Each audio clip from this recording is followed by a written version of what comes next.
One of the hottest topics and one of the most anticipated sagas in the F1 world has finally started to come to an end. Daniel Ricciardo has reportedly agreed with McLaren for a buyout of his contract, which would enable him to leave the team from next season.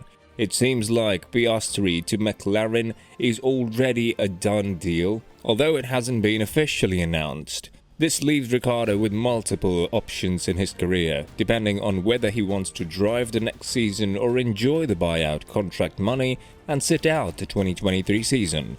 Nevertheless, his teammate Norris was asked about Ricciardo's performance in McLaren, and the young Briton didn't hold back when it came to it. Want to find out more? Stick around until the end of this video. Before we talk about Norris's opinion on Ricciardo, let's talk about his previous teammate and why this came as a huge surprise to us. Prior to Ricciardo, Norris's teammate was Carlos Sainz Jr. Both of them were very good friends in and out of the track, which is why they started the trend Carlando, which comes from the first letters of their names.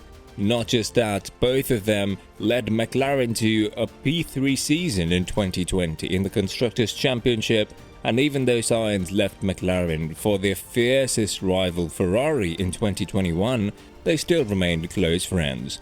Everybody thought that this trend would continue with Norris and Ricciardo, but we were stripped away from a good relationship between these two. One of the reasons why is that Norris said that in order for him to have a good relationship with a teammate, they have to do things outside of the sports, something he did with Carlos.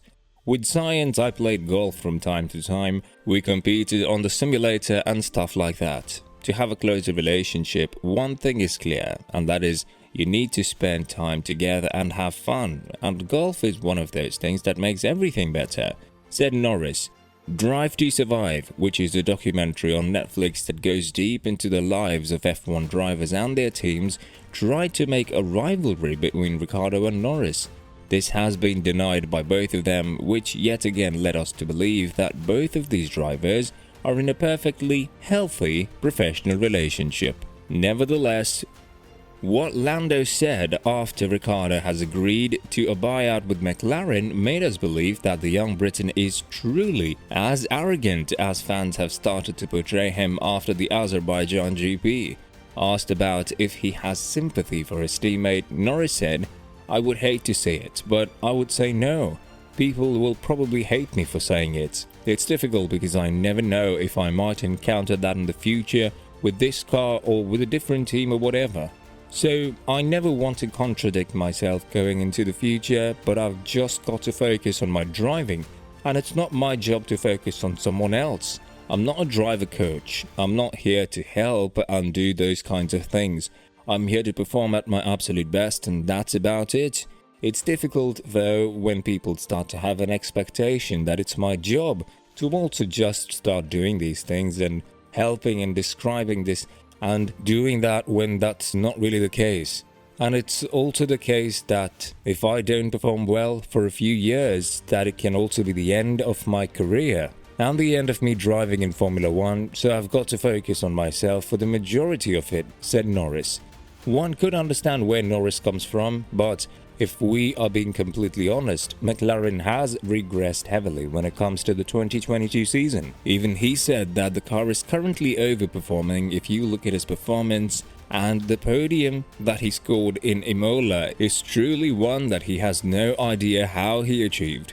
Norris also spoke about the car suiting another driver more than the other when it comes to McLaren, dismissing the perception that the car is built heavily towards him. "I'd say at the beginning of the year it suited him, Ricciardo, more than it did me. The car doesn't suit me in any way. If I could choose an exact driving style for me to have and for the car to suit, then this car doesn't give me anything of what I want to do. And therefore the job as a driver is to adapt to that and just to do the best you can with the car, which is what I'm doing. And maybe it's easier for me to do than it is for Daniel. I don't know if that's the reason or what, but for every driver, it's just about adapting to the car you've got at the end of the day. And the car I have now is not one which is designed around me in any way. It's just the one that they can make the quickest as possible in the wind tunnel," said Norris. One of the reasons why Ricciardo hasn't been able to fit in with McLaren is because of his driving style. It has been known that Ricciardo enjoys cars that are more stable in the braking and more stable during the corner exit, but that's not the case with the MCL36. The car itself has been very understeering, which is something that Norris seems to enjoy and manages to utilize its performance to the best way possible. Norris was asked by the race to explain why McLaren is considered an odd car to drive, to which he said, "It's just certain things you expect. As a driver, you expect that when you turn the wheel like this, or when you do certain things, you feel like you should know exactly what's going to happen. But that isn't always the case. Sometimes you brake less and the car rotates more or grips more, and other times you brake more and then that also does it, but then it's very confusing at times.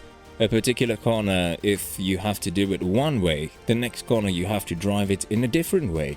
It's not like every corner this is exactly how you have to drive, which I think is what makes it so difficult, is that to find the limit on every corner you have to change your driving style for every corner in a way.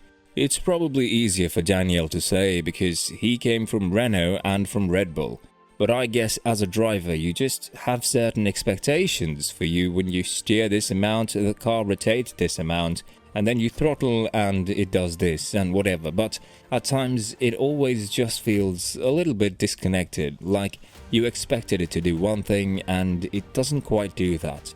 But then you just have to adapt to it, said Norris.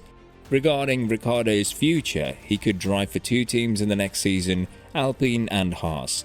The first one will be able to provide a bigger payday compared to Haas since the team is performing better and is much better placed in the Constructors' Championship. The second one doesn't have that much money to give to Daniel, but he could emerge himself as the number one driver in the team since Magnussen and him are very similar in age and could compete for that place in the team. Not just that, Haas is an emerging form, and although it's highly unlikely that they'll reach Alpine when it comes to pure performance, it's still something that we'd have to wait and see. We never know when the next Perez or Gasly story is bound to happen, and with Mick likely to exit the team from 2023 and beyond and join Alpine on a long-term relationship, Daniel's place in Haas seems to be more and more probable. Steiner's called Ricciardo prior to the summer break, and the fact that they are giving Giovinazzi 2 practice sessions with Haas later this season in Austin and in Italy are only adding to the narrative that the team is already looking forward to replacing Mick with another driver who would likely be less aggressive on the car and won't cause $1 million in repairment costs. What do you think will happen next with Ricciardo? And more importantly, what do you think about Norris's statement about his teammate?